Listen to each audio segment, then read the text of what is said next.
Bonjour à tous. Tout d'abord, avant de commencer cette 7e vidéo, je souhaiterais vous présenter ce livre de François Ratage, Les suicidés de la justice. Pour un qui riscouille, il y en a 9 qui meurent en fermant leur gueule. Il ne réussira pas à me casser ce rythme, ce con. François Ratage préface ce livre. Cette fois-ci, j'ai eu envie de retrouver sur Facebook tous ceux qui m'ont annoncé qu'ils mettaient fin à leur vie, à leur jour, à cause des tracasseries judiciaires.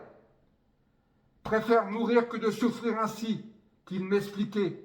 Moi, courageusement, je ne répondais rien, rien. J'ai déjà un de mes bouquins qui se trouve dans une tombe, suite à la demande express du défunt.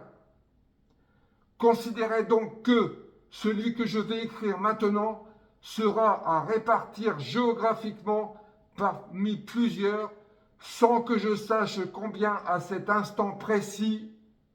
Non, je n'oublie rien, rien. François, le 23 août 2023.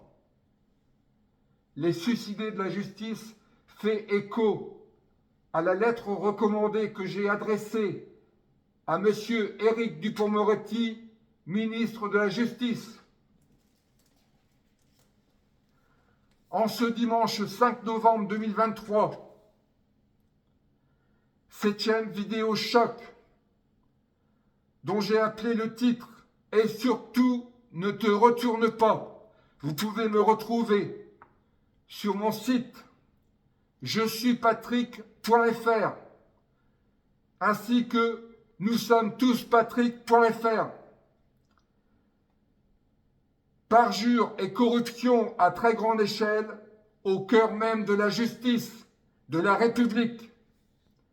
Tout d'abord, afin de venir me soutenir lors de ma plaidoirie le lundi 20 novembre prochain à 9 h au palais de justice de Saint-Quentin, section encadrement, conseil de prud'homme, je vous invite à vous y rendre en très grand nombre. En effet, j'ai saisi le conseil des prud'hommes de Saint-Quentin en 2020 suite à des violences psychologiques au travail en bande organisée que j'ai subies entre 2018 et 2019 avec un changement de comportement de mon employeur en 2017. D'autre part, pour information, je viens d'ouvrir 2 sous-noms de domaine. Et surtout, ne te retourne pas. Le deuxième, un colonel de gendarmerie hors la loi. Sur mon site maisonnonconforme.fr. Vous pouvez vous y rendre également en saisissant je suis patrick.fr, je suis victime.fr, je ne suis pas un chien.fr. Il figure en premier parmi mes 173 sous-noms de domaine, mais le tout premier suffit largement pour comprendre toute mon histoire. Au vu de la gravité de mes accusations que je vais proférer, il me paraît judicieux de vous informer qu'un suicide, un accident ou tout événement funeste intervenant à mon égard serait a priori un assassinat. Si je me présente à vous masqué, c'est avant tout pour garantir ma sécurité, car je vais vous faire état de plusieurs affaires criminelles au cœur même des réseaux mafieux des Hauts-de-France. J'ai ouvert mon site en septembre 2013 suite à une expertise judiciaire mafieuse qui a profité aux artisans, Monsieur Cyril Cabrol, le directeur du bâtisseur à Cambrai, ainsi qu'à Monsieur Alain Alliot, le gérant des établissements Alain Alliot à Saint-Quentin, mais également aux 2 dommages ouvrages qui sont la SMA BTP et le groupe AXA, le tout savamment orchestré sous la baguette de Monsieur Bernard Marron, un expert judiciaire corrompu auprès de la cour d'appel d'Amiens. Ce dernier a bénéficié tout d'abord de la bénédiction de mon assureur de l'époque, la Massif, alors que j'étais assuré depuis 25 ans chez cet assureur, mais également au tribunal de grande instance de Saint-Quentin dans l'Aisne. À travers cette vidéo, je souhaite à nouveau vous alerter concernant la corruption qui gangrène le monde de la justice, mais qui sévit également au plus haut sommet des institutions de notre République. Pour celles et ceux qui me suivaient auparavant, je n'étais pas intervenu en vidéo depuis le 3 février 2023, et ce, à des fins stratégiques. En effet, il est souvent bien plus constructif pour combattre le système judiciaire mafieux de faire une pause sur les réseaux sociaux afin de revenir en force avec de nouvelles histoires, malheureusement plus ignobles les unes que les autres. En ce dimanche 5 novembre 2023, pour celles et ceux qui ne connaissent pas encore mon histoire, c'est bel et bien une nouvelle fois de mafia criminelle dont je vais vous faire état dans cette 7e vidéo choc. Cela fait très exactement 6978 jours aujourd'hui que je fais l'objet de persécutions criminelles en bande organisée, tant dans ma vie privée que professionnelle. En effet, ma vie et celle de ma famille ont basculé le 28 septembre 2004, date de mon conflit d'intérêts avec Maître Patrick Margoulès, avocat à Saint-Quentin, avec des circonstances très aggravantes. Ils vous dépouillent, ils vous mettent à poil, à nu, ils vous poussent au suicide. Fort heureusement, je n'ai jamais été suicidaire, et ce malgré toutes les violences que j'ai subies. Une France devenue extrêmement violente, corrompue jusqu'à la moelle. Déclaration choc du club Mediapart sur le blog mediapart.fr. La justice est gangrénée par la franc-maçonnerie. Déclaration choc de cet ancien magistrat, M. Claude Butin, qui a écrit un livre. Ne faites jamais confiance en la justice de notre pays. Frédéric Bastiat, né le 30 juin 1801 à Bayonne, a écrit « Quand le pillage devient un moyen d'existence pour un groupe d'hommes qui vit au sein de la société, ce groupe finit par créer pour lui-même un système juridique qui autorise le pillage et un code moral qui le glorifie. Je vous informe qu'une plainte sera déposée pour faute lourde à l'encontre de l'État français pour non-assistance à personne en danger. C'est un délit sanctionné par le Code pénal, article 223-6, alinéa 2. La non-assistance à personne en danger est une infraction pénale qui condamne l'omission de prêter secours à une personne courant un danger. Pour celles et ceux qui souhaiteraient m'apporter leur soutien, je vous invite à vous rendre sur mon site maisonnonconforme.fr ou en saisissant je suis patrick.fr, je suis victime.fr, je ne suis pas un chien.fr, ainsi que sur les réseaux sociaux, car je n'ai pas hésité un seul instant à publier une photo de moi de dos dans le plus simple appareil, c'est-à-dire nu, afin de vous alerter sur les méthodes les plus horribles qui sont utilisées par le système judiciaire, et ce depuis plusieurs décennies, car toutes ces crapules ont pour objectif de vous détruire, de vous dépouiller. Ils vous mettent à poil. N'allez surtout pas croire que mon histoire est unique, bien au contraire. Ce que j'ai subi et continue de subir, des milliers de personnes l'ont subi et le subissent également en France et en Outre-mer, et ce, avec la bénédiction d'une grande partie de la classe politique corrompue. Les autres préfèrent garder le silence de peur de représailles. L'on nous fait croire, et ce, dès notre plus jeune âge, que nous sommes dans un pays de droit. Les médias nous rabâchent à tout va. Or, il se trouve que les médias sont tenus au silence. Ils appartiennent à deux grands groupes. Et les victimes eux-mêmes, une fois condamnées et dépouillées de leurs biens, n'osent pas parler de peur de nouvelles représailles.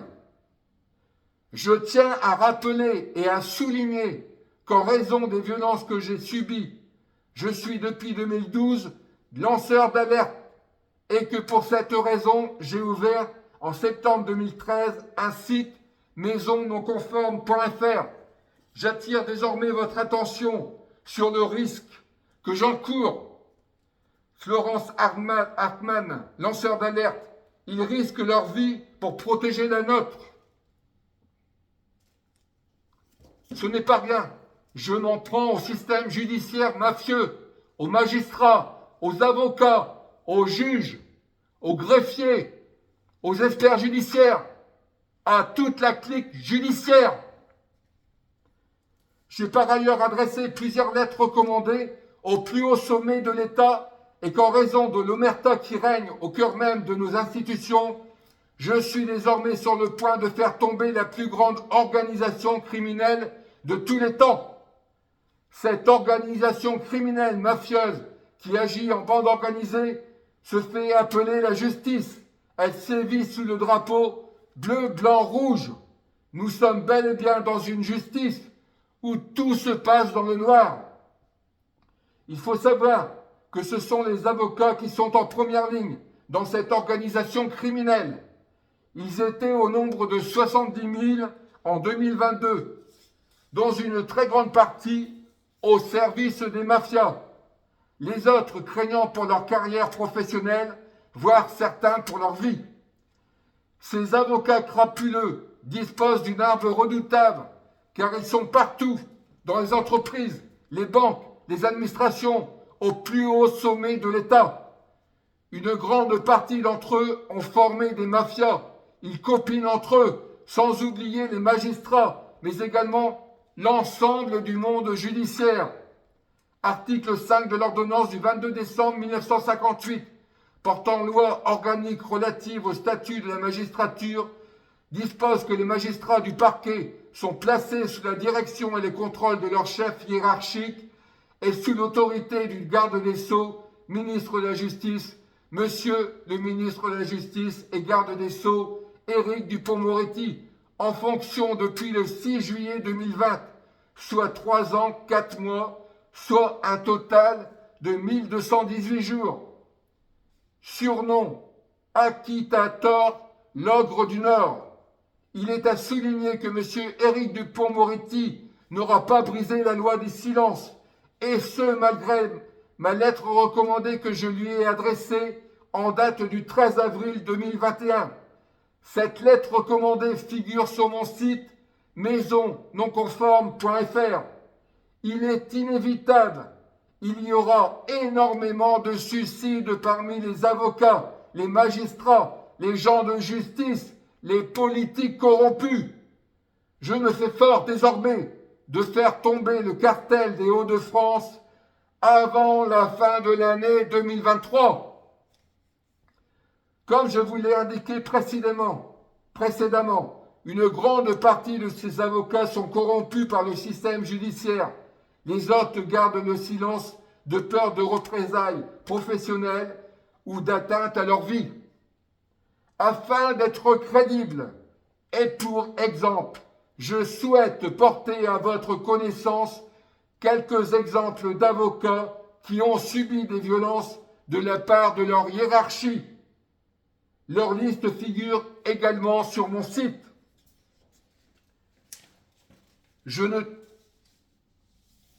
Maître François d'Anglean, vidéo choc dans un tribunal. Maître Bernard Ripper, vidéo choc à la sortie d'un tribunal. Maître Bernard Kuklichan, Maître Philippe Kikorian, au barreau de Marseille.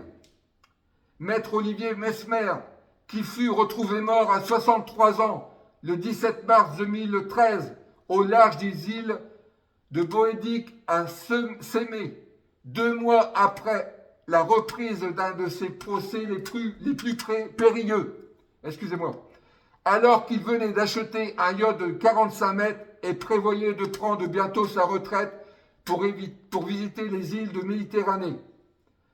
Maître Wilfried Paris, avec lequel je me suis souvent entretenu au téléphone, avocat de la défense, victime d'une tentative d'assassinat le 3 décembre 2015, alors qu'il plaidait contre Manuel Valls devant le Conseil constitutionnel pour la modification de la loi Guesso, vidéo-choc dans un tribunal ainsi qu'à l'extérieur.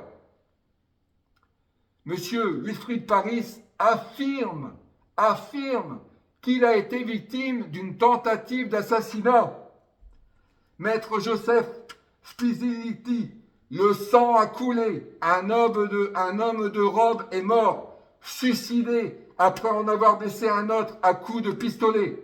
Mais la presse et les médias ont étouffé cette affaire en prétendant que le défunt souffrait d'une forme de pure folie, tout autant qu'il était coupable d'avoir défendu des gens d'extrême droite, soi-disant, une fois de plus, la psychiatrie punitive eut le dernier mot, faisant fi des dires de l'avocat fou de douleur. Maître Bernard Méry, cet avocat fut le premier héros de la dissidence dès 1999, boycotté, ostracisé, calomnié, brimé. Il ne fut pas invité sur tous les plateaux de télévision. Bernard Méry dut se battre presque seul, manquant de finir chez les fous, à la demande de ses confrères avocats, nostalgiques du régime de Vichy. Maître Bernard Méry, premier avocat dissident, victime de la psychiatrie punitive. En France, pour avoir osé dresser contre les réseaux mafieux type loge P2, c'est-à-dire la franc-maçonnerie, qui s'installait progressivement en France. Ainsi, Bernard Méry fut accusé de paranoïa, de corpomafia du barreau, ayant même tenté de le faire hospitaliser d'office. Ouvrage, les nouveaux parrains de Bernard Méry. Donc, les nouveaux parrains de Bernard Méry. Un beau jour, on se dit que ça suffit. Et encore, pour l'instant, je ne parle que des avocats. Je ne tiens aucun écrit diffamatoire, car je dénonce bien évidemment que la stricte vérité. Je me suis lancé en tant que victime, mais également depuis 2012 en ma qualité de lanceur d'alerte, à un grand défi, car je me sens plus que jamais investi par un devoir, celui de sauver des vies, les suicidés de la justice. Je souhaite désormais reprendre 2 phrases de la préface du livre édité de 1999, Les nouveaux parrains de Bernard Méry, qui fut avocat au barreau de Paris au début des années 70. Le livre de Bernard Méry a été écrit en 1999. Je vous ai cité la phrase précédemment. Un beau jour, on finit par se dire que ça suffit. Les nouveaux parrains règnent sur l'État et se servent de la justice comme d'une arme redoutable.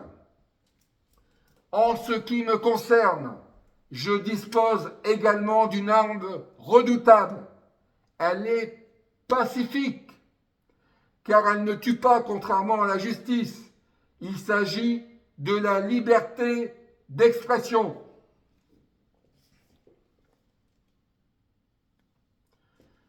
Je suis à nouveau désormais en mesure d'utiliser ma liberté d'expression sans aucune modération et sans langue de bois, car je suis en légitime défense face à tous ceux qui ont voulu en découdre avec moi, tant dans ma vie professionnelle que privée, et ce depuis mon conflit d'intérêts du 28 septembre 2004 avec Patrick Margoulès, soit plus de 19 années, soit 6978 jours de persécution criminelle en bande organisée.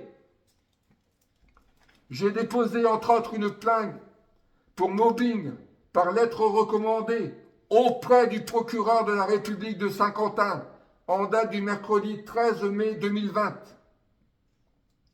Plainte à l'encontre de plusieurs personnes, sans oublier la plainte que j'ai déposée par lettre recommandée adressée en date du lundi 24 avril 2023 à Madame ou Monsieur le procureur de la République de Saint-Quentin pour trafic d'influence concernant les propos qui ont été tenus dans la salle d'audience du Conseil de prud'homme de Saint-Quentin en date du vendredi 3 février 2023, peu après 14 heures. Comme je l'ai indiqué à plusieurs reprises dans mes courriers, une plainte sera déposée à l'encontre de l'État français pour faute lourde. L'actuel ministre de la Justice et garde des Sceaux, M. Éric Dupond-Moretti, n'ayant pas cru me répondre et me venir en aide suite à ma lettre recommandée du 13 avril 2021, ce dernier devra répondre de son silence, de l'omerta qui règne en maître sur toutes nos institutions concernant les violences qui sont commises dans le cadre de la justice.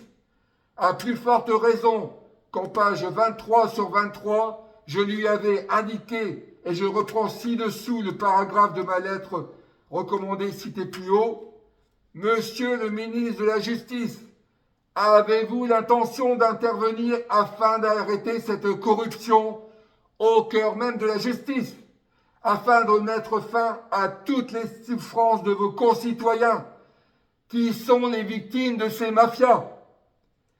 Il n'y a pas de radar pour éviter que les victimes ne se suicident, mais vous avez, compte tenu de votre fonction de ministre de la Justice et garde des Sceaux, la possibilité de sauver des vies.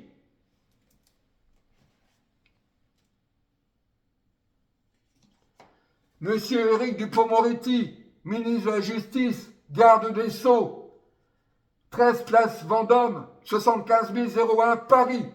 J'ai alerté Monsieur Éric Dupond-Moretti, ministre de la Justice, sur plusieurs points. J'ai demandé entre autres à Monsieur Éric Dupond-Moretti de bien vouloir diligenter une enquête à l'encontre de Monsieur Xavier Bertrand, courrier que vous pouvez retrouver dans son intégralité sur mon site. Seule la page 11 sur 23 ne figure pas, car il s'agit d'une page sur laquelle figure ma carte d'identité. Monsieur Éric Dupond-Moretti n'a pas cru bon répondre à ma lettre recommandée, ce qui est gravissime sur plusieurs points. Non-assistance à personne en danger et non-dénonciation de crime. Par ailleurs, ce n'est qu'une interrogation, mais M.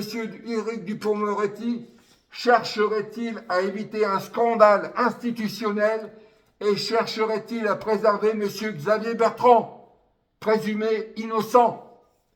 Article 434-1, modifié par la loi 2016-297 du 14 mars 2016. Le fait pour quiconque ayant connaissance d'un crime ou encore possible de prévenir ou de limiter les effets ou dont les auteurs sont susceptibles de commettre à nouveau de crimes qui pourraient être empêchés, de ne pas en informer les autorités judiciaires ou administratives est puni de 3 ans d'emprisonnement et de 45 000 € d'amende. Or, en l'occurrence, j'ai prévenu le ministre de la Justice, Éric Dupond-Moretti, non-assistance à personne en danger. Monsieur Éric Dupond-Moretti, en ma qualité, ça fait partie du courrier que je lui ai adressé, objet, en ma qualité de victime et de lanceur d'alerte, je vous demande l'assistance de l'État français, protection de mes biens, de ma personne, demande enquête pour persécution criminelle sur ma personne en bande organisée, et ce depuis le 28 septembre 2004. Demande d'urgence de prendre en considération ma demande de relevé téléphonique, ma plainte du vendredi 13 mai 2020 adressée au procureur de la République de Saint-Quentin par lettre recommandée. En raison des dates 2018 et 2019, les relevés téléphoniques ne seront plus accessibles. Or, les relevés téléphoniques vont permettre d'apporter les preuves incontestables que j'ai bel et bien fait l'objet de représailles par les mafias en bande organisée des Hauts-de-France. Demande enquête concernant le palais de justice de Saint-Quentin. Il ne peut y avoir de zone de non-droit. Or, force est de constater que le palais de justice de Saint-Quentin est une zone de non-droit, n'étant rien d'autre qu'une organisation criminelle très lucrative pour les copains. Demande d'enquête concernant M. Xavier Bertrand. Demande d'enquête concernant le club 33. décrit comme étant le club 32+1, les yeux et les oreilles de M. Xavier Bertrand. La liberté d'expression est une arme pacifique, mais redoutable pour lutter contre la corruption. Je m'en sers et je vais continuer à m'en servir sans aucune modération. Un article de l'Express. L'Express, un journal un ne peut plus très sérieux.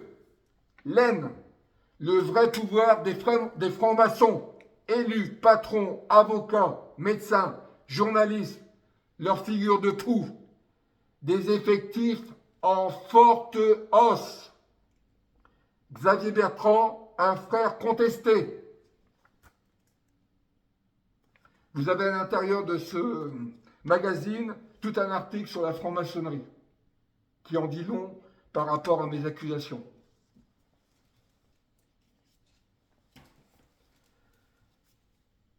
Afin de vous alerter concernant le fonctionnement de la justice, et ce après plus de 19 années d'investigation et de violence en bande organisée, je suis victime d'une ignoble vendetta par les réseaux criminels des Hauts-de-France, et ce depuis mon conflit d'intérêts du 28 septembre 2004 avec Maître Patrick Margoulès. J'ai parlé de fonctionnement de la justice, mais on pourrait parler de dysfonctionnement, de supercherie judiciaire. Ernest Pardo. La supercherie judiciaire de la criminalité en col blanc à la criminalité en robe noire. Le dysfonctionnement judiciaire n'est pas une fatalité, il résulte d'une technique érigée en science exacte, régie par les lois écrites et non écrites auxquelles sont initiés les acteurs, certains opérant en col blanc dans le domaine économique et financier, soutenus par certains autres qui officient en robe noire dans le domaine judiciaire. Tous défendent une même communauté d'intérêts, appartiennent à des corporations différentes, mais à une même caste d'intouchables, et tous sont issus de sanctuaires élitistes qui les dressent à l'art subtil de la spoliation crapuleuse et de la perversion des décisions judiciaires. Ernest Pardo, la supercherie judiciaire de la criminalité en col blanc à la criminalité en col noir.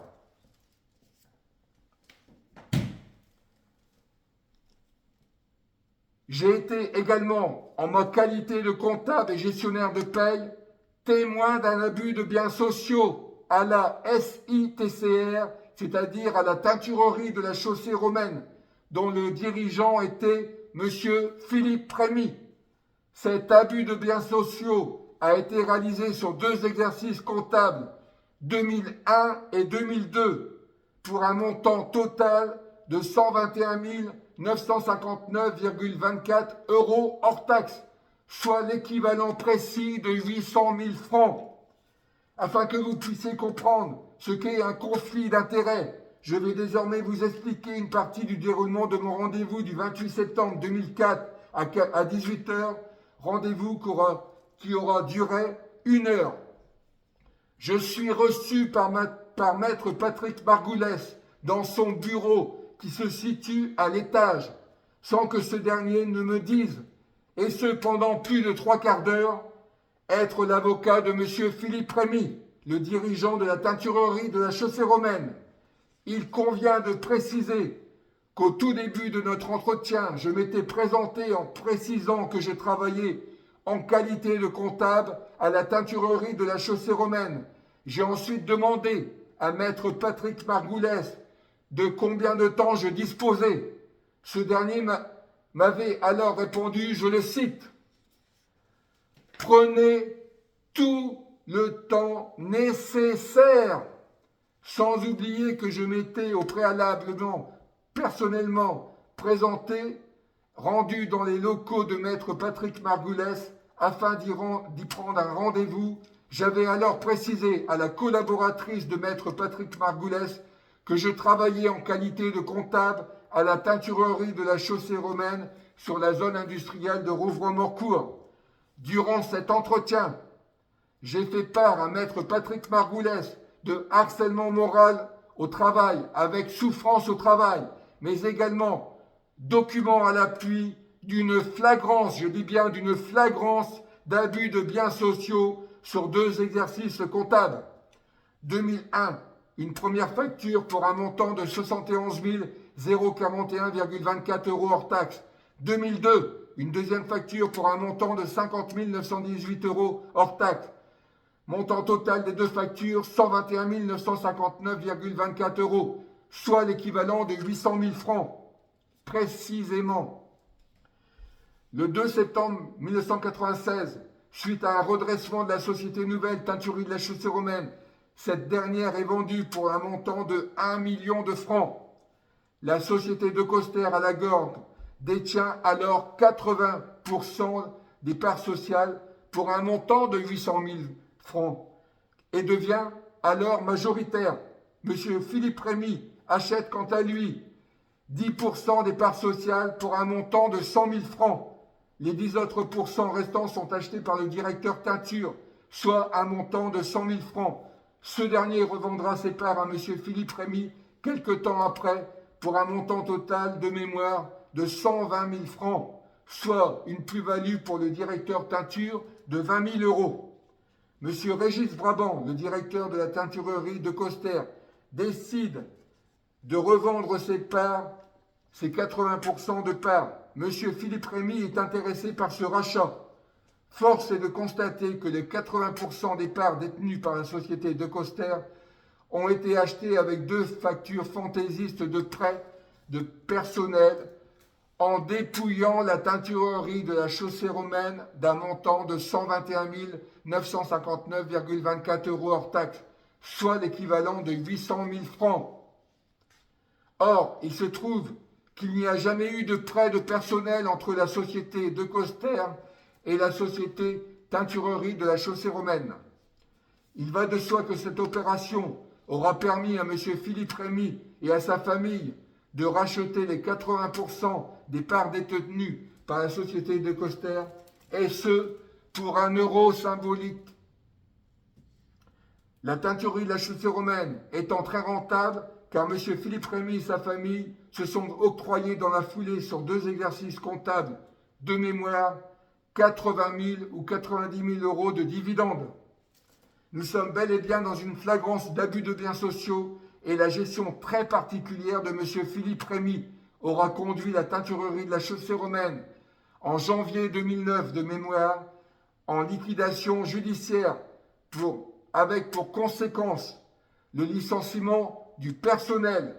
Pour information, l'abus de biens sociaux aura été couvert par le procureur de la République de Saint-Quentin, mais également par le juge d'instruction qui fut en charge de l'affaire. Ce n'est qu'au bout de 3/4 d'heure d'entretien que maître Patrick Margoulès m'a indiqué, je le cite, « J'ai été l'avocat de votre employeur dans une affaire. Je me censure pour cette publication, néanmoins je réserve la teneur précise de mon entretien aux autorités pour les besoins d'une enquête. J'ai également été l'avocat de M. Bruno, je censure également.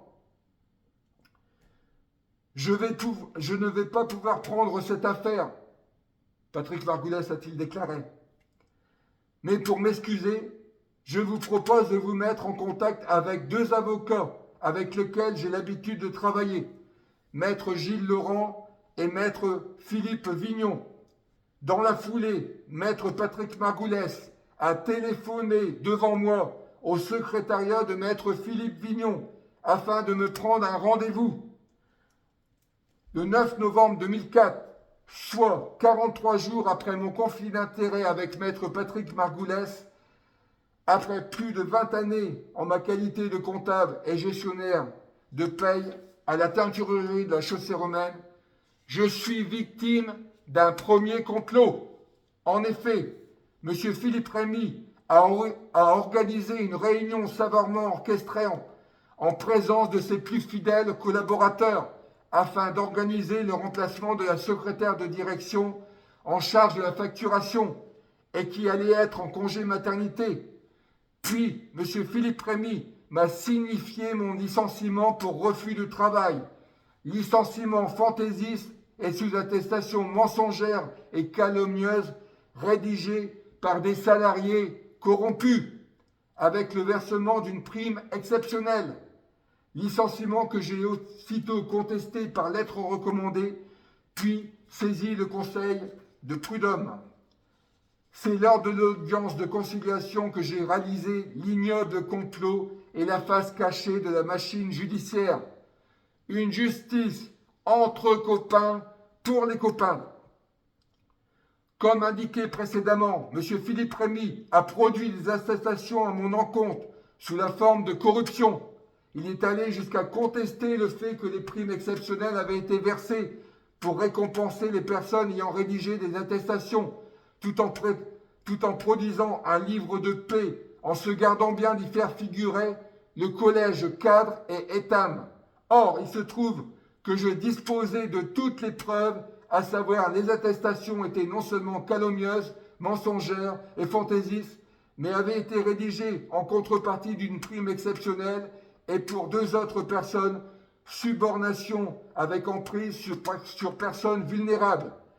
De toute évidence, avec indemnisation et sous forme de menace. Intimidation et sous forme de menace. Cette ignoble affaire fut couverte par le ou la procureur de la République de Saint-Quentin, qui organisa, suite à mes plaintes, des auditions par des gendarmes avec des refus de prendre mes documents. La suppression de paragraphes particulièrement sensibles, des menaces, du chantage, des propos insupportables. Je cite l'un d'eux. Vous avez quoi comme voiture? Vous savez dans quel véhicule roulent les avocats? Toutes ces auditions n'avaient qu'un seul objectif, celui de classer des affaires particulièrement sensibles, concernant notamment des notables et des chefs d'entreprise.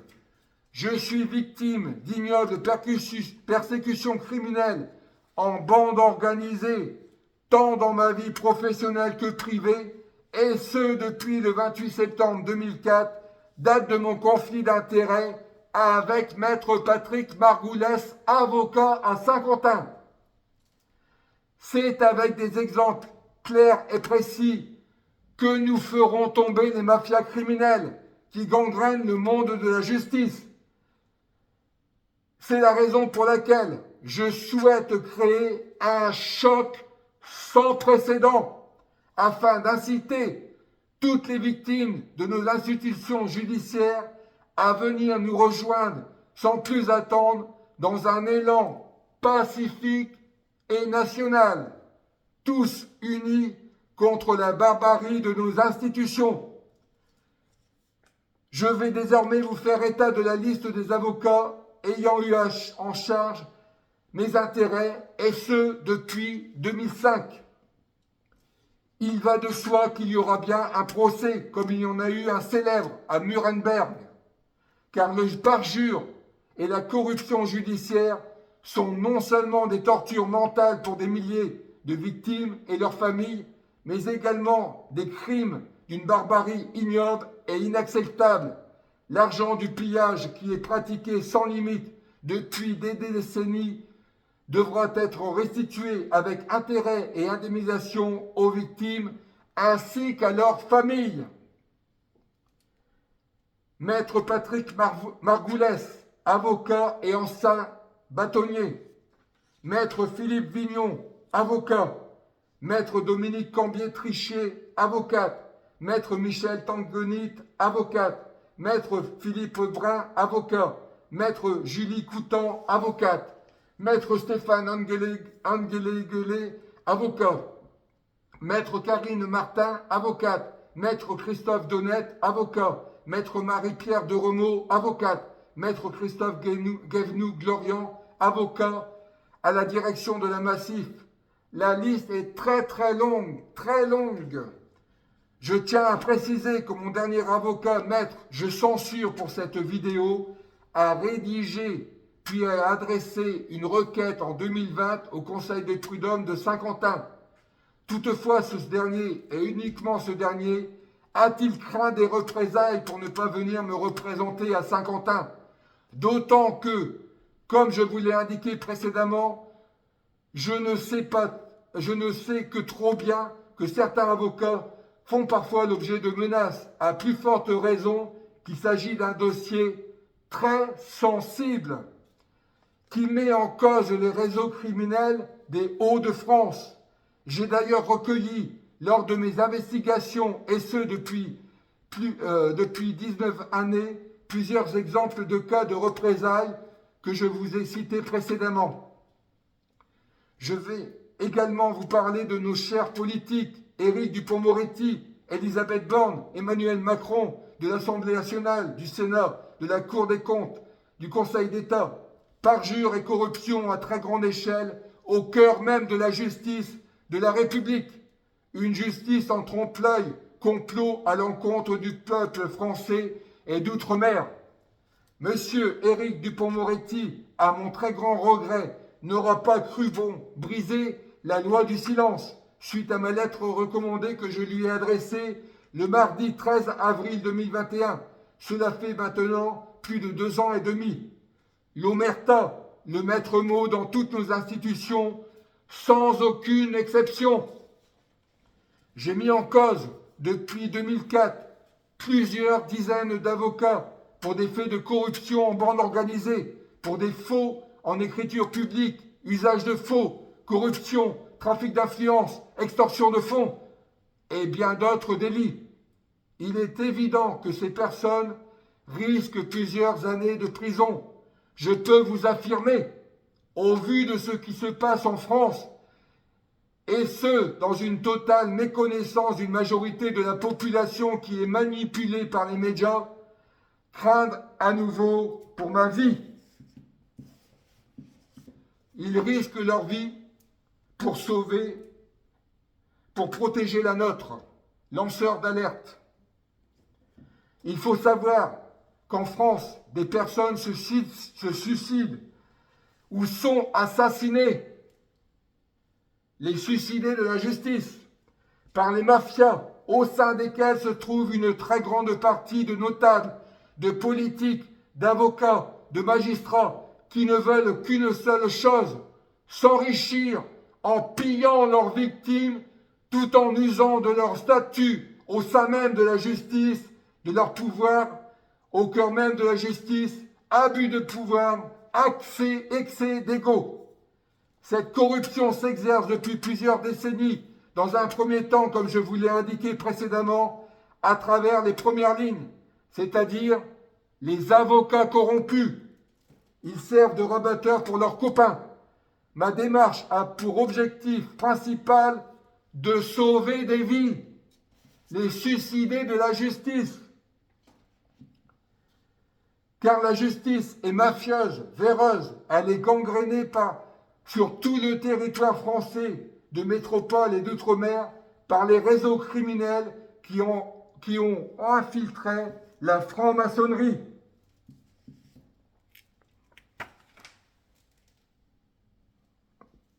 C'est la raison pour laquelle mon statut de lanceur d'alerte prend toute sa légitimité en vous informant.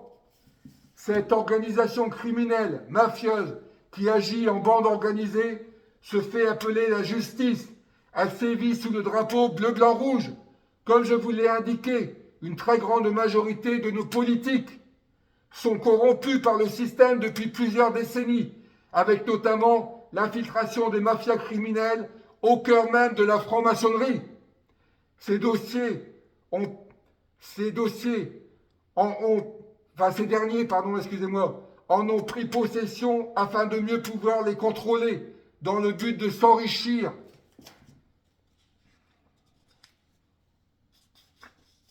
En pratiquant notamment des extorsions de fonds au moyen de faux criminels en écriture publique, et ce, au cœur même de la justice, de la République. Depuis 2012, je n'ai eu de cesse que d'alerter en vain, par des dizaines et des dizaines de recommandés, nos politiques au plus haut sommet de l'État de ma situation de victime et des réseaux criminels en région des Hauts-de-France qui veulent en découdre avec moi, et ce depuis mon conflit d'intérêts du 28 septembre 2004 avec maître Patrick Margoulès. Force est de constater que je suis bel et bien victime d'une ignoble vendetta, tant dans ma vie professionnelle que privée. J'attire votre attention sur un article, le Journal Express numéro 3067, semaine 15 au 21 avril 2010, concernant les vrais pouvoirs des francs-maçonneries. Je vous en ai parlé précédemment. Je tiens à préciser, comme il se doit, que bien évidemment, toutes les personnes que j'ai citées et que je vais citer bénéficient toutes de la présomption d'innocence. N, le vrai pouvoir des francs-maçons, élus, patrons, avocats, médecins, journalistes, leur figure de proue, des effectifs en forte hausse. Xavier Bertrand, un frère contesté. Quelles sont les raisons du silence de M. Éric Dupond-Moretti, ministre de la Justice, alors que mon courrier recommandé pointe du doigt la corruption au cœur même de la justice de la République? Présomption d'innocence comme il se doit, mais il n'empêche que la question reste posée et qu'une réponse s'impose. Monsieur Xavier Bertrand, comme certaines personnes le laissent penser et l'affirment, dispose-t-il d'un pouvoir de décision de justice à Saint-Quentin, au cœur même de la justice de la République, dans la région des Hauts-de-France? Je me suis renseigné auprès d'un artisan concernant M. Alain Alliot. Méfiez-vous de lui, c'est une personne sanguinaire, mais c'est également une personne proche de M. Xavier Bertrand. On sait qui tire les ficelles à Saint-Quentin en matière de justice, c'est M. Xavier Bertrand. Il n'y a pas de justice à Saint-Quentin. Il y a le club des 33, avec une réunion par mois. Ils sont les oreilles et les yeux pour M. Xavier Bertrand. Je suis désolé, mais je ne peux pas vous aider, j'ai suffisamment de problèmes et je ne souhaite pas en ajouter. Ce sont les témoignages que je viens de vous écrire, que j'ai écrits à M. Xavier, à M. Éric Dupond-Moretti. J'ai censuré une partie de ces, témoignages. Monsieur le ministre de la Justice, en faisant les révélations ci-dessous, je ne cherche rien d'autre en qualité de victime que de comprendre, mais un nom revient un peu trop souvent, celui de M. Xavier Bertrand. Monsieur le ministre de la Justice, il y a des gens qui ont peur, qui ne veulent pas de problème. Quelles en sont les raisons? Par ailleurs, pour ce qui est des révélations chocs dont je vous ai fait part, je souhaite aborder l'affaire que j'ai personnellement appelée l'affaire criminelle, mes chers voisins. Cela n'a aucun intérêt pour moi de vous communiquer le nom de mes voisins. En revanche, je vais vous parler de leur avocat, qui n'est autre qu'un ténor du barreau des Hauts-de-France. Il s'agit de maître Marc Antonini à Saint-Quentin. Bien évidemment, maître Antonini est un avocat d'exception, dont le talent et ses connaissances en matière de droit sont indiscutables. Mais je tiens à attirer votre attention sur un point important, une généralité française, car si maître Marc Antonini gagne en très grande majorité ses procès, c'est avant tout grâce au réseau criminel qu'il a su entretenir généreusement durant plusieurs décennies. Réseau, avocats, experts judiciaires, entreprises, juges, magistrats, procureurs de la République, je tiens à préciser que j'assume totalement mes écrits dans la mesure où je peux prouver tout ce que je vous dis. Dans l'affaire qui m'oppose à maître Marc Antonini, nous avons été condamnés pour plusieurs raisons. D'une part, M. Christian Roussel, l'expert judiciaire qui a été mandaté par le TGI, tribunal de grande instance de Saint-Quentin, a été corrompu. J'ai d'ailleurs dénoncé à ce dernier, dans 2 lettres recommandées, la corruption en lui adressant une lettre ouverte à un expert judiciaire corrompu. Ce dernier n'ayant pas cru bon contester les faits qui comportent un caractère aggravant, car il m'a suggéré d'adresser un courrier à l'avocat de la partie adverse. Dans ce dossier, les mises en cause sont très nombreuses. assureurs, protection juridique, administration, élus de la République, géomètres, experts, lotisseurs. Je tiens, afin de ne pas vous allonger davantage ma vidéo, à préciser que Maître Antonini, ainsi qu'à toutes les personnes impliquées dans ce dossier d'une extrême violence, que l'allée du canal n'est pas plate. La pente est de l'ordre de 6%, ce qui représente une surélévation des terres de mes chers voisins d'1,20 m et d'1,74 m au niveau de leur terrasse arrière. Les terrains n'ont jamais été plats. Cette affaire est une affaire surgelée qui remonte à mars 2007 et qui a été créée de toutes pièces afin de nous estorquer notre maison. D'ailleurs, à ce sujet, affaire suivante, la terre est plate, affaire suivante de François Ratage, le carnaval judiciaire de Nice. Avocat ou mafia, la préface.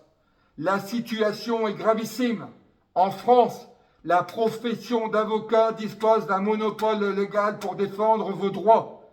Or, cette profession est tenue par des gens qui violent la loi et font taire leurs victimes en les menaçant, à tel point que les rares victimes osant témoigner ne le font que sous couvert d'un total anonymat, en dissimulant leur nom ainsi que leur prénom. Journal Le Monde du 2 mai 2018. En ce qui me concerne, aucune dissimulation. De plus, vous allez vous farcir une franche rigolade.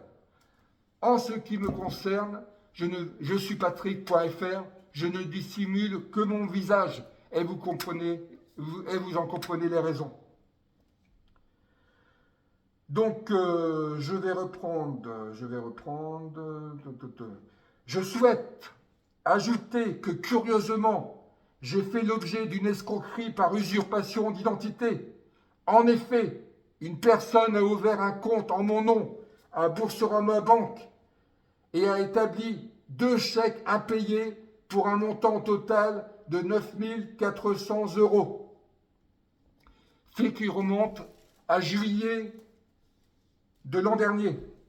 De ce fait, Boursorama Banque m'a mis en interdiction bancaire alors que le prêt bancaire que nous avions sollicité venait tout juste de passer.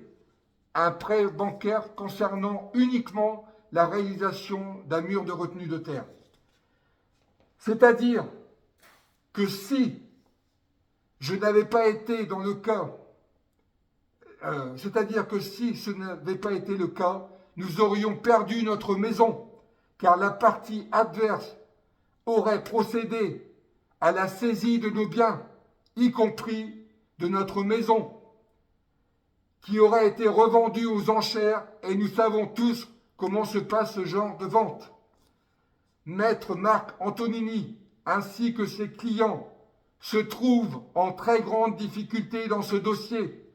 Force est de constater que mes voisins ont cru bon encaisser le chèque de 6 185 € qui a été remis à Maître Marc Antonini par lettre recommandée. Ce chèque correspond à notre condamnation pour indemniser nos chers voisins, soit 2 685 € d'honoraires de l'expert judiciaire, M. Christian Roussel, pour 1 heure d'expertise sur le terrain. 2 000 € d'honoraires d'avocat, article 700, puis 1 500 € de remise en état des terres, la bonne blague, soit un total de 6 185 €. Je ne parle que de 6 185 €, car nous avons dû financer, comme je vous l'ai indiqué précédemment, par un prêt à un mur de retenue de terre. Cette affaire, vous pouvez la retrouver sur ma chaîne YouTube. Il s'agit de ma 4e vidéo du 29 octobre 2022, affaire criminelle, mes chers voisins. Les faits sont gravissimes. Corruption à très grande échelle, escroquerie au jugement, faux criminels en écriture publique, rétention de documents, falsification de documents, manipulation, chantage, écrit mensonger, torture mentale, usage de faux criminels, extorsion de fonds. La liste est très très longue. Par ailleurs, je vais vous faire part d'une autre affaire criminelle dont je suis la victime. Là aussi, j'ai mis en difficulté le cartel saint-quentinois pour des faux en écriture publique à un expert judiciaire corrompu en la personne de monsieur Bernard Marron, qui n'a pas hésité lors d'une réunion d'expertise à dire, je le cite, « J'ai le pouvoir de faire pencher la balance d'un côté plutôt que de l'autre. » Ils sont tous en difficulté dans cette affaire que j'ai appelée maison non conforme. De nombreux avocats, mon ancien assureur, la Massif, l'avocat de la direction de la Massif de Compiègne, maître Guévenoux Christophe, ainsi que l'expert de la Massif de chez BL Expert, monsieur Paquentin Christophe de Compiègne, sans oublier maître Christophe Donnette de Saint-Quentin, maître Marie-Pierre de Remaux de Chauny, la corruption profitant aux constructeurs, le bâtisseur de Cambrai, de son assureur, la SMA BTP de Marcon-Barreuil, avocat, maître Philippe Derbise de Damien, ainsi qu'au chauffagiste monsieur Alain Alliot, qui n'hésitait pas à dire qu'il connaissait le tout Saint-Quentin et de ne pas craindre la justice, son avocat étant maître Patrick Pietzac de Saint-Quentin. Vous pouvez découvrir l'intégralité des contenus de mes 4 dernières lettres recommandées en date de décembre 2022 en vous rendant sur mon site je suis patrick.fr, je suis victime.fr, je ne suis pas un chien.fr. Je les ai toutes adressées en vain au plus haut sommet de l'État, car toutes sont restées sans réponse, quels étaient leurs destinataires. Excusez-moi. En date du mardi 6 décembre 2022, lettre recommandée adressée à M. Louis Gauthier, le procureur général de la Cour des comptes du Palais Gambon. Le mercredi 7 décembre 2022, ma lettre recommandée avec accusé réception à l'attention de Madame Yaël Braun-Pivet, la présidente de l'Assemblée nationale, Palais Bourbon. Le lundi 12 décembre 2022, ma lettre recommandée avec accusé réception à l'attention de M. Didier Roland Tabuteau, le vice-président du Conseil d'État, Palais Royal. Le mercredi 14 2022, ma lettre recommandée avec accusé de réception à l'attention de Madame la Première ministre, Elisabeth Borne, Hôtel Matignon, 57 rue de Varennes à Paris, adressée sans enveloppe avec agrafe. Nul doute que mes 4 lettres recommandées ne seront pas restées dans l'indifférence, car il s'agit de la justice, de l'état de droit qui est bafoué, d'une justice en trompe-l'œil pour tous les citoyens lambda que nous sommes.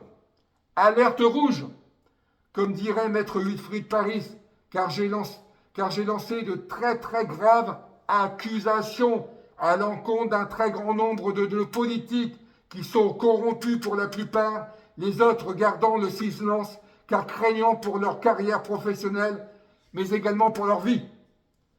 Par conséquent, je me suis lancé un défi de taille, celui de dénoncer la corruption afin de faire tomber les réseaux criminels qui gangrènent la justice au cœur même de la République.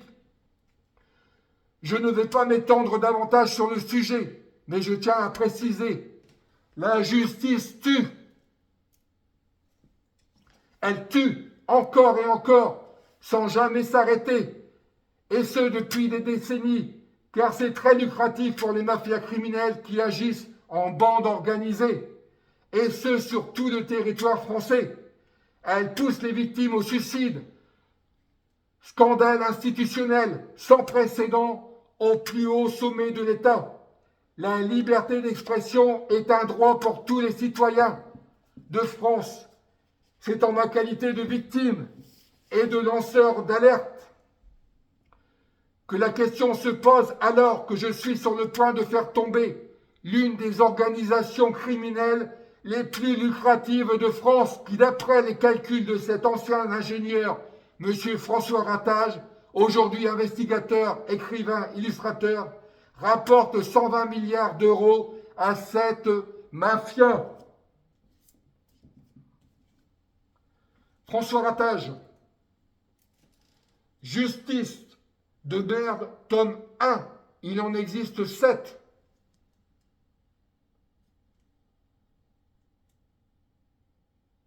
Voilà presque 2 ans que je planche sur ce sujet. Des escrocs en robe noire. Ils osent parler de justice. Même ce bouquin de 800 pages, je n'ai jamais eu l'impression d'avoir fait le tour complet du sujet. Excusez-moi pour le bafouillage. Je vais enchaîner d'ailleurs une contestation française de David Koubi, avocat au barreau de Paris. Cette contestation française tient en une ligne, excusez-moi pour la buée, que la loi soit appliquée à tous sans aucune restriction ni distinction. Ce n'est pas le cas en France. Chacun de nous est conscient que la République va mal, que l'intérêt général ne cesse d'être bafoué, que la justice est dévoyée en instrument au service des puissants et que nos politiques, à quelques rares exceptions près, ne s'engagent pas contre notre ennemi, la finance, mais se complaisent dans cette démocratie de basse intensité. Toujours David Koubi. La charge. Le seul gouvernement qui puisse fonctionner, c'est un gouvernement au service du peuple, dirigé par le peuple et contrôlé par le peuple. La profession d'avocat doit disparaître de François Ratage. La franc-maçonnerie de François Ratage. Encore de nouveaux symboles chez les francs-macs. Le culte de Mickey et de Minnie. C'est de son âge. Un préfet de police hors la loi. Le camp emblématique du premier anniversaire des Gilets jaunes. De David Koubi. Juge en Corse. 9 magistrats témoignent sous l'emprise mafieuse et les ambiguïtés de l'État français. De l'État. Je rajoute français d'outre-mer. Arié Halimi. Le coup d'état d'urgence, surveillance, répression et liberté. Et pour finir, la France des caïds. Ils sont forts, nos avocats, en bande organisée. Donc je reprends. J'ai eu connaissance, je vais vous faire part d'une affaire intéressante et dramatique. J'ai eu connaissance sur les réseaux sociaux d'une ignoble affaire de tentative d'assassinat sur la personne de M. René Fornet, domicilié à Grenoble, lanceur d'alerte. Ils risquent leur vie pour sauver la nôtre. Victimes des réseaux mafieux dans le monde judiciaire, et ce depuis 1994. 1994, vous imaginez la vie de cet homme? Après m'être entretenu au téléphone avec ce dernier, j'ai souhaité m'impliquer afin de lui apporter non seulement un soutien, mais également mon aide en ma qualité de citoyen, étant moi-même une des victimes parmi tant d'autres des mafias criminelles qui gangrènent le monde judiciaire.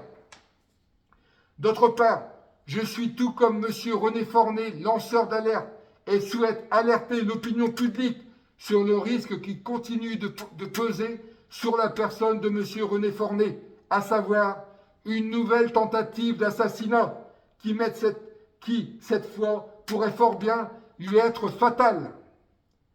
L'union fait la force, c'est l'une des raisons pour laquelle je réalise cette vidéo. Affaire criminelle. Le samedi 12 novembre 2022, vers 15h50, en Isère, sur le pont de Catane, côté Cessiné, près de Grenoble, Monsieur René Fornet, victime d'une tentative d'assassinat. Le jeudi 10 novembre 2022, vers 16h, Monsieur René Fornet sort d'une audition qui a eu lieu dans les bureaux de la juge d'instruction suite à sa plainte du mois d'août 2020. Il vient de mettre en cause pour faux et usage de faux un huissier de justice, un avocat et 2 agences immobilières. Curieusement, 48 heures après cette audition, Monsieur René Forné reçoit une balle de LBD dans la tempe gauche. Monsieur René Forné n'a aucun doute. Il s'agit bel et bien d'une tentative d'assassinat commanditée par la mafia grenobloise. Je fais une petite parenthèse en reprenant l'une des expressions. 3D valent mieux que 3 juges corrompus. Citation de maître Wilfried Paris, cet ancien avocat au barreau de Rouen, qui fut, selon ses écrits sur les réseaux sociaux, victime le 3 décembre 2015 d'une tentative d'assassinat. En effet, le procureur de la République de Rouen fit envoyer les forces spéciales de la BRI au domicile des parents de maître Wilfried Paris, le faisant passer pour un dangereux kamikaze, prêt à en découdre et lourdement armé sur les bases d'accusations téléphoniques délirantes faites sous fausse identité. Je ne manquerai pas de reprendre le titre d'un des livres de François Ratage, investigateur, écrivain et illustrateur, La Terre est plate, affaire suivante. Ce titre en dit long sur la situation mafieuse de notre justice française, dans les mains de personnes qui se servent de leur statut pour former un cartel, afin de pouvoir s'enrichir sur le dos de leurs victimes.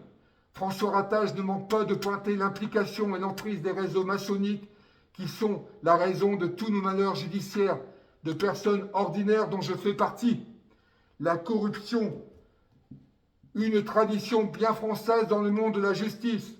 Je rejoins Monsieur François Ratage, qui a notamment écrit un livre qui a pour titre « La profession d'avocat doit disparaître ». En effet, je confirme que la corruption s'exerce dans un premier temps à travers les avocats. Concernant mes 4 plaintes adressées en 2019 et 2020 au procureur de la République, les 3 premières concernant l'affaire criminelle Mes chers voisins, pour des problèmes de corruption, et la 4e, le 13 mai 2020, concernant la plainte à l'encontre de mon dernier employeur pour des faits de violence en réunion de vendetta. Or, toutes mes plaintes sont restées sans réponse de ce dernier. Victime d'une ignoble vendetta, et ce depuis le 28 septembre 2004, date de mon conflit d'intérêts avec maître Patrick Margoulès. Force est de constater que le contenu de mes 4 courriers dérangeait fortement le parquet de Saint-Quentin, en raison de son contenu, mais également de mes accusations de vendetta, suite au conflit d'intérêts que j'ai été victime et que j'ai évoqué au début et dans cette vidéo. Un conflit d'intérêts lourd de conséquences. La justice devra m'être rendue pour tous les préjudices que j'ai subis. C'est ainsi que fonctionne la justice de notre pays. C'est une tradition bien française. Une justice, comme je vous l'ai dit et comme je vous le redis à nouveau, une justice entre copains, pour les copains. Dans le livre d'Ernest Pardo, La supercherie judiciaire, au bas de la page 269, on peut lire « La victime se retrouve ainsi neutralisée, ruinée, anéantie, désintégrée. » Je vous invite à regarder la vidéo de l'interview de maître David Koubi, avocat au barreau de Paris, par Finkerview.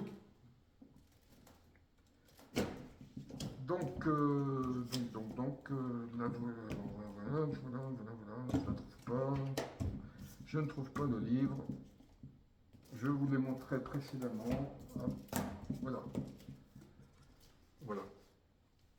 Déclaration choc de maître David Koubi, avocat au barreau de Paris. Il y a bel et bien 2 justices, celle qui est en faillite pour des gens ordinaires et la justice des copains, qui est tenue et opère suivant des logiques de Pâques, de place. La relation de fait, on ne peut pas ne pas le voir. Les réseaux à l'œuvre, fraternité, c'est-à-dire l'emprise de la franc-maçonnerie au cœur de la justice de la République. Je vous invite à lire les articles très intéressants du journal L'Express d'avril 2010, N, le vrai pouvoir de la franc-maçonnerie. Je vous le redis pour la 3e fois, ce magazine, L'Express, les vrais pouvoirs de la franc-maçonnerie.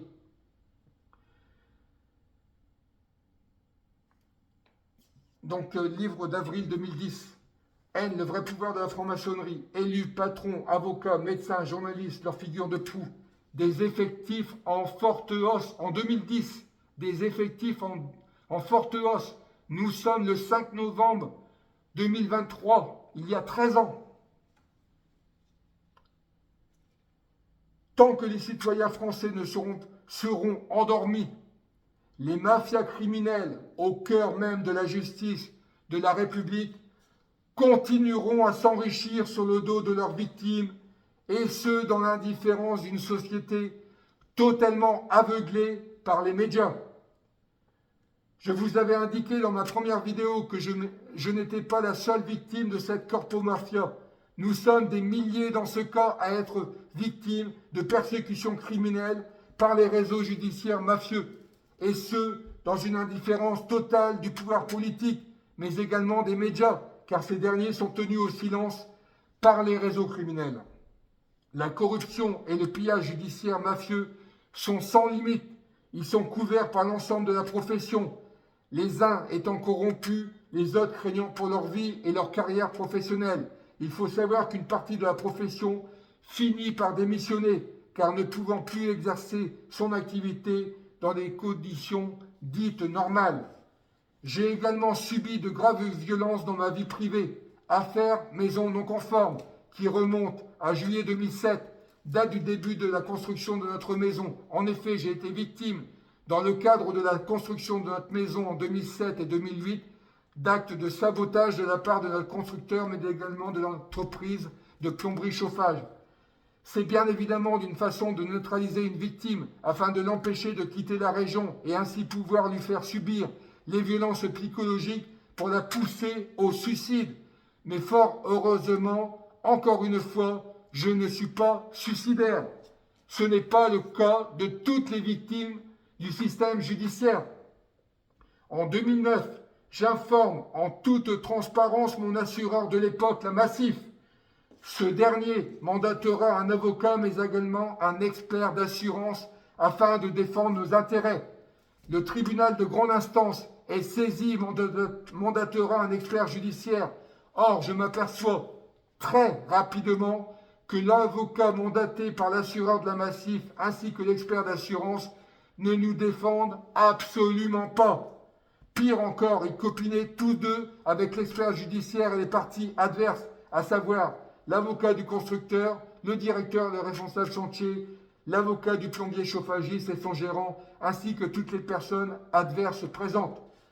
Toutes ces expertises judiciaires mafieuses se sont déroulées entre le 17 décembre 2009 et fin janvier 2011. Expertise savamment orchestrée par un expert judiciaire corrompu. Mes avocats au service de la criminalité en bande organisée, avec les bénédictions de mon assureur de l'époque, la Massif, qui fut mon assureur pendant 25 ans. La Massif finira, suite à mes accusations de corruption, par mandater son propre avocat de la direction de Compiègne, maître Christophe Guévenoux.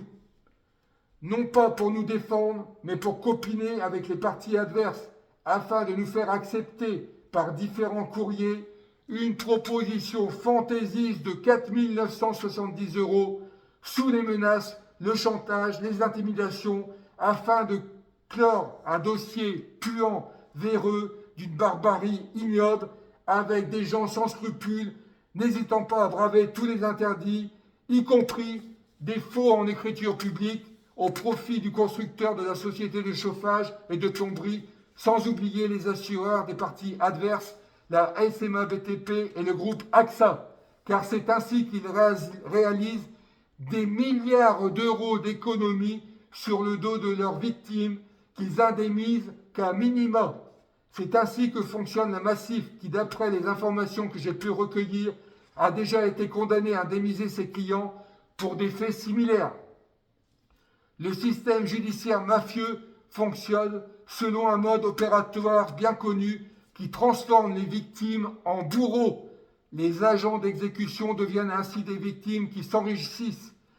La responsabilité de la Massif est importante, d'autant qu'elle finira par mettre ses menaces à exécution afin de nous affaiblir, à savoir résilier tous nos contrats d'assurance. Cette affaire est devenue en 2013 affaire Maison non conforme, qui a donné son nom à www.maisonnonconforme.fr, que vous aurez, si vous le souhaitez, la possibilité de visiter une fois que vous aurez visionné cette vidéo. Vous pouvez également vous y rendre en tapant, comme je vous l'avais indiqué précédemment, je suis patrick.fr ou je suis victime.fr ou je ne suis pas un chien.fr. J'ai également demandé, comme je vous l'ai précisé, à M. Éric Dupond-Moretti une enquête concernant le palais de justice de Saint-Quentin. Il ne peut y avoir de zone de non-droit. Or, force est de constater que le palais de justice de Saint-Quentin est une zone de non-droit, n'étant rien d'autre qu'une organisation criminelle pour les copains. Les 19 années de persécution criminelle dont je suis la victime, soit plus de 6 978 jours, me permettent de vous affirmer sans embâche que la justice est gangrénée par les mafias qui agissent en bande organisée et qui ont pour objectif, entre autres, de s'enrichir en pillant leurs victimes par n'importe quel moyen. L'emprise mafieuse de certains experts judiciaires, huissiers de justice, greffiers, juges d'instruction, procureurs de la République, magistrats, assurances, protection juridique, banques, etc. est sans limite. Sans tout ce petit monde, la corruption judiciaire ne pourrait pas s'exercer. Et il convient d'ajouter qu'une grande partie de la classe politique est corrompue, l'autre partie craignant également des représailles, d'où la loi du silence qui est voulue. C'est ignoble, mais c'est ainsi que fonctionnent les mafias. Elles multiplient en créant des situations pour condamner les victimes qui seront de ce fait la plupart du temps spoliées de tous leurs biens. Je vous invite à réécouter ma première vidéo choc, mais également à partager mes vidéos au maximum. Elles sont au nombre de 7 aujourd'hui. Je n'ai pas la prétention d'apporter une solution à tous ces fonctionnements judiciaires. C'est la raison pour laquelle je lance un appel national en ma qualité de victime et de lanceur d'alerte. Je souhaite également faire état d'un extrait de la préface de l'un des livres de David Kubi, avocat à la Cour de Paris, une contestation française. Je vous en ai fait état précédemment. Chacun de nous est conscient que la République va mal, que l'intérêt général ne cesse d'être bafoué, que la justice est dévouée en un instrument au service des puissants, que nos politiques, à quelques rares exceptions près, ne s'engagent pas contre notre ennemi la finance, mais se complaisent dans cette démocratie de basse intensité. Je souhaite à nouveau lancer en ma qualité de lanceur d'alerte une alerte, mais également un appel sur les réseaux sociaux afin que le plus grand nombre d'entre vous, se mobilise autour d'un thème commun, la corruption. Et enfin, je tiens particulièrement à renouveler mon SOS. J'invite de ce fait à nouveau les associations d'aide aux victimes, tous les leaders gilets jaunes, Priscilla Ludowski, Sophie Tissier, Éric Drouet, Jérôme Rodriguez, Maxime Nicole, Maître Wilfried Paris, qui est à l'origine de la création Gilets jaunes Justice, ainsi que toutes les bonnes consciences, citoyens et citoyennes de France et de Navarre, à se mobiliser pour former les rangs autour d'un thème commun, la corruption, au cœur même de la justice de la République. Avant de conclure, je tiens à vous indiquer avoir informé par lettre recommandée au plus haut sommet de l'État sur les nombreuses persécutions criminelles que j'ai subies et que je continue de subir, et ce depuis le 28 septembre 2004, sur le fait que j'ai été victime d'une abominable chasse à l'homme sanguinaire, d'une vendetta avec omerta totale de nos institutions. J'ai réitéré en décembre 2022 mes demandes afin que soit diligentée une enquête ainsi que la protection de ma personne et de mes biens. J'ai indiqué que nous étions dans un scandale institutionnel sans précédent au plus haut sommet de l'État, tout en rappelant que la liberté d'expression était un droit pour tous les citoyens de France, mais que c'était en ma qualité de victime et de lanceur d'alerte qu'une question s'imposait, alors que j'étais sur le point, comme je vous l'ai indiqué précédemment, de faire tomber l'une des organisations criminelles les plus lucratives de France, qui, d'après les calculs de cet ancien ingénieur, M. François Ratage, aujourd'hui investigateur, écrivain et illustrateur, sans oublier victime, rapportait 120 milliards d'euros à cette mafia. Cette organisation criminelle mafieuse agissait en bande organisée. Elle se fait appeler la justice et sévissait sous le drapeau bleu-blanc-rouge. Je n'ai jamais ménagé mes efforts depuis 2005, de la présidence de M. Jacques Chirac jusqu'à celle de M. Emmanuel Macron, sans oublier M. Nicolas Sarkozy, M. François Hollande, afin de dénoncer la corruption au cœur même de la justice de la République. J'ai en effet adressé de très nombreuses lettres recommandées, la toute première à M. Xavier Bertrand, puis en 2012 à Mme Rachida Dati, ministre de la Justice, en date du mardi 13 avril 2021. J'ai adressé une lettre recommandée à l'hôtel Bourvilliers, place Vendôme, à M. Éric Dupond-Moretti, ministre de la Justice et garde des Sceaux. Pour conclure, je tiens à préciser, afin qu'il ne puisse y avoir aucun malentendu concernant cette 7e vidéo choc. Elle ne remplace en aucun cas et vient en complément de mes 6 premières vidéos choc, mafia, vendetta du 28 septembre 2022, etc., etc. J'ai pris la décision de communiquer par vidéo sur les réseaux sociaux avec le plus grand nombre d'entre vous. C'est ainsi que je reviendrai vers vous très prochainement. J'accuse. Pour conclure, il convient de rappeler qu'en France, la corruption généralisée, comme je vous l'avais indiqué précédemment, s'exerce dans un premier temps à travers un très grand nombre d'avocats, avec la complicité de certaines compagnies d'assurance, banques, protection juridique. Cette corruption s'exerce également à travers les réseaux judiciaires, avec bien évidemment la complicité de certains experts judiciaires, juges, magistrats, huissiers de justice, élus, experts judiciaires. Cette corruption généralisée est très lucrative pour tout ce monde. Je n'ai d'ailleurs aucun doute sur le fait que la corruption généralisée permet de placer certains candidats, notamment pour les élections présidentielles. Ci-dessous, d'ignobles affaires criminelles en bande organisée, vendetta de corruption dont je suis la victime et dont je vous ai fait état précédemment. Affaire SITCR, Société Teinturerie La Chaux-sur-Maine, affaire Alain Alliot le bâtisseur, affaire les cousins lyonnais, affaire mes chers cousins, affaire N-Impression, affaire CMB Rousseau, affaire Babel Cosmétique, affaire les anciens gérants des taxi-vasseurs service à Saint-Quentin. Citation intéressante de Montesquieu.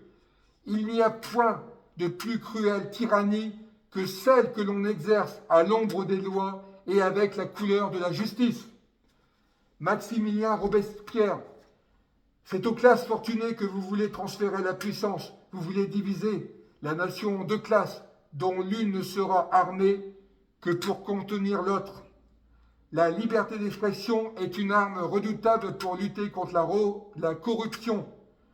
Je vous invite à vous en servir sans modération. Ne renoncez jamais. Le pain et la liberté poussent sur la même tige. 6978 jours, cela fait 6978 jours que je suis victime de persécutions criminelles depuis le 28 septembre 2004. Article 222-1, le fait de soumettre une personne à des tortures ou à des actes de barbarie est puni de 15 ans de réclusion criminelle. Les 2 premiers alinéas 132-123 relatifs à la période de sûreté sont applicables à l'infraction prévue par le présent article.